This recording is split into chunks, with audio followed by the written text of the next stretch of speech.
ఒక వ్యక్తి భార్యకి మామిడి చెట్టు అంటే చాలా ఇష్టమని అది ఉన్న ఇంటిని కొనుక్కుంటాడు.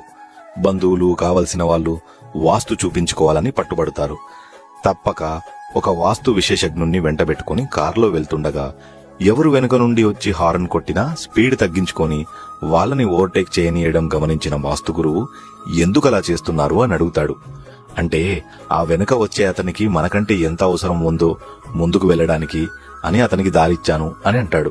దాదాపు ఇంటి దగ్గర కాలనీకి ఎంటర్ అవుతుంటే ఒక పిల్లవాడు పరిగెత్తుకుంటూ కారు ముందు నుంచి వెళ్లడం చూసి బ్రేక్ వేసి కారు ఆపేసి ఇంకెవరైనా పిల్లాడు వస్తాడేమో అని చూస్తుండగా మరొక పిల్లాడు కూడా కారు ముందు నుంచి వెళ్తాడు. అప్పుడు ఆ వాస్తు జ్ఞాని, ఇంకొక పిల్లవాడు మీకు వస్తాడని ఎలా తెలుసండి అని అడుగుతాడు.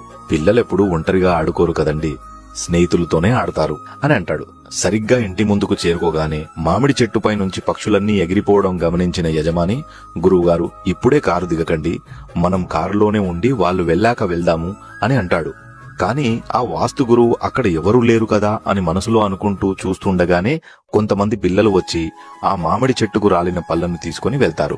అది చూసి షాక్ అయిన గురువు గారితో నవ్వి, పిల్లవాళ్లు రాళ్లు కొడితేనే కదండి చెట్లపైన ఉన్న పక్షులు ఎగిరిపోయాయి, మనం యజమానులుగా దిగితే వాళ్ళు కంగారు పడడం, పరిగెత్తడం, దెబ్బలు తగిలించుకోవడం లాంటివి చేస్తారు, అందుకే ఆగమని చెప్పాను అని అంటాడు. మరో 2 అడుగులు వేశాక గురువుగారు, పక్కింటి వాళ్ళు మనల్ని చూస్తుంటారు, పలకరించి వెళ్దామా అని అంటారు. దానికి గురువుగారు, వాళ్ళు మన గురించి ఎందుకు చూస్తుంటారు అని అడగగా, ఈ ఇల్లు ఇక్కడే ఉంది, వాళ్ళు ఎన్నో సంవత్సరాలుగా పొరుగింట్లో ఉంటున్నారు, ఎలాంటి వాళ్ళు పక్కింట్లోకి కొత్తగా వస్తారని వాళ్లకు కూడా కంగారుగా ఉంటుంది, పలకరించి వెళ్తే పరిచయం ఏర్పడి ప్రశాంతంగా ఉంటారు అని అంటాడు.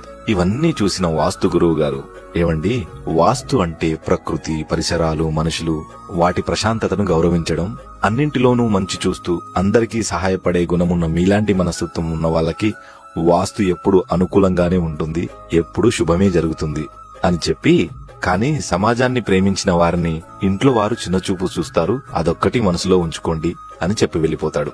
ఇంకా మీరు నన్ను ఫాలో చేయకపోతే ఇలాంటి మరెన్నో మంచి కథలు మిస్ అవుతారు.